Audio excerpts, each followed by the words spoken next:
Hey everybody, Norm over here, and I've got my old buddy Jimmy Rip in here. And Jimmy has played with everybody. He played in that guy and that guy a minute ago. You played in Mick Jagger's band. I did. You were Keith for a while there, right? Well, I won't know, but Keith might see this, so I'm not going to say that. But I had the honor of filling that position in the band. Yes. Very cool. Yeah. Played with Hall & Oates. Hall & Oates for years. Television. Television for years. You produced Jerry Lee Lewis. I produced Jerry Lee Lewis with the greatest guest list of any record ever made. Cool. I say that with complete confidence. If anybody doubts me, just Google Jerry Lee Lewis, Last Man Standing. Came out in 2006 or 5 or 6. Mick, Keith, Ronnie, Jimmy Page, Rod Stewart, Don Henley, Little Richard, B.B. King, Buddy Guy, George Jones, Merle Haggard, Toby Keith, Kid Rock. Man, I'm forgetting. Delaney Bramlett, our friend. Was there any room for Jerry on there? You listen to that record. My motto in producing that record was Jerry Lee first.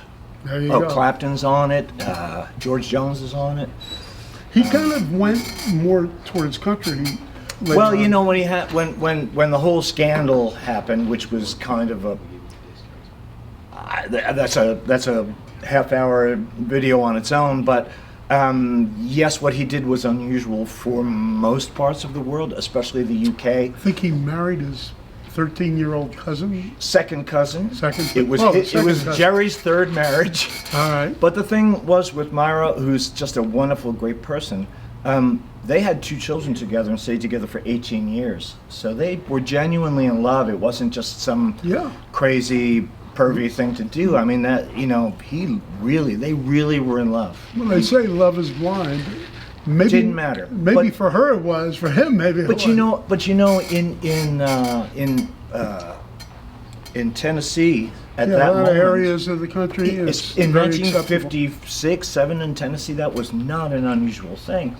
It wasn't until he went to England for the first time and the British press discovered it. Yeah. And then it became a really big deal. A really big deal. And it destroyed his career. He went from, making more than Elvis per night to making like $20 per show. And he didn't care. He kept playing. But then he decided to kind of reinvent himself as a country artist, which he comes from the country and he always played that music. Hank Williams was, one of his biggest inspirations. Well, I came out here, Little Richard and his brother managed our band with Bobby Caldwell. And those two guys... Was Richard living in the Riot House? Yes, he was. Yeah, As a matter of fact, you know exactly where that was. Carolina Pines is one place that he was living back in the day. And that's, if it wasn't for Richard, there would be no Norm's Rare Guitars. He was such a wonderful guy. I loved him. He was a great guy. And you know what? When and I'm sure you know this. When there was no camera and there wasn't a big audience, and he just became Richard Penniman, not Little Richard. Right. Boy, he was obviously, his public persona was very sharp anyway. But God, he was so sharp. He had the greatest memory. I had long talks with him about him touring with Jerry Lee in the 50s. And he remembered every promoter's name. He remembered the city and the theater. He was very together.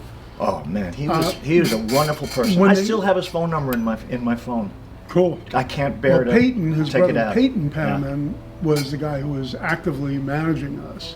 Wow. And wow, well, that must have been fun. Yeah, no, it was out there, but he was really great to us, and he was. I thought one of the greatest singers of all time. No doubt. No doubt. And the most energy on stage of anybody. He was, you have to put him in the class of James Brown, who he discovered.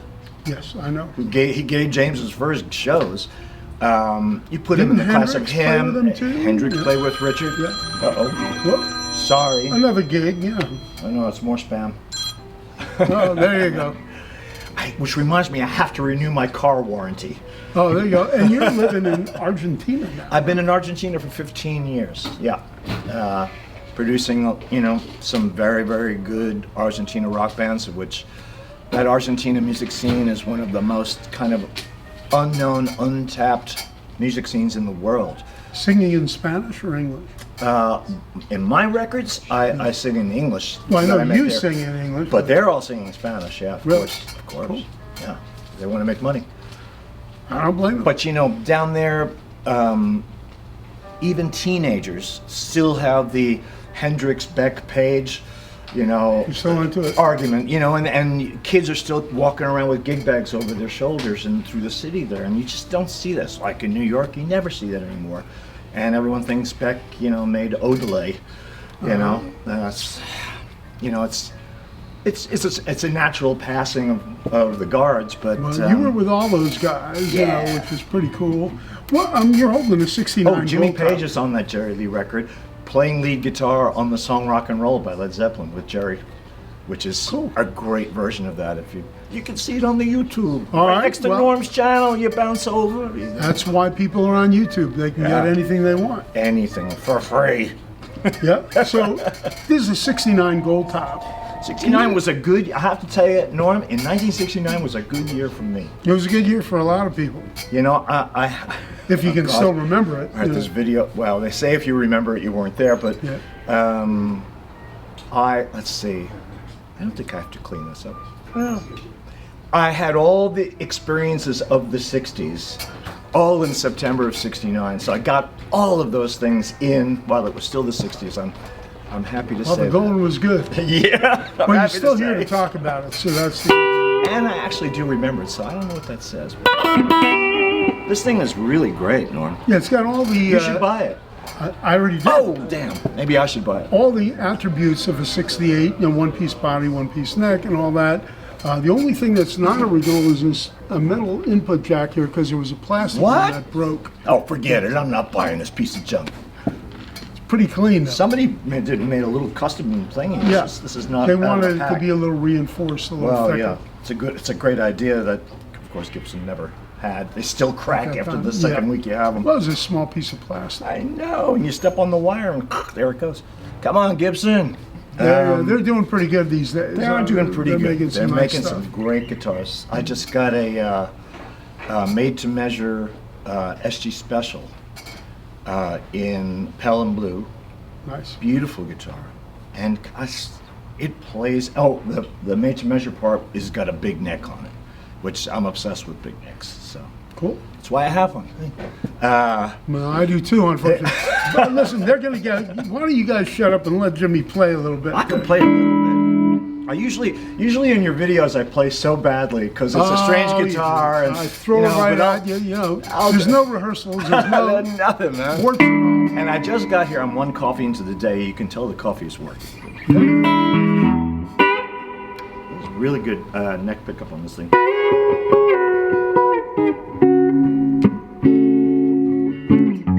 Brooke Benton. Cornell did that.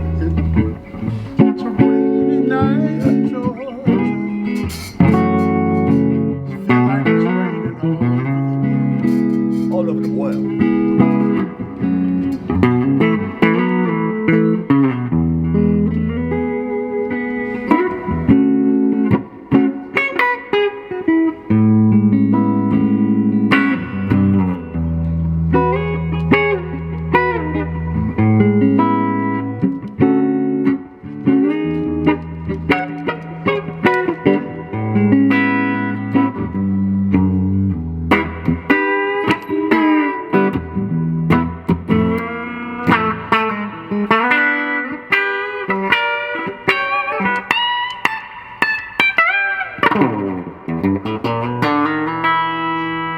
Very cool. And that tune was probably right around '69.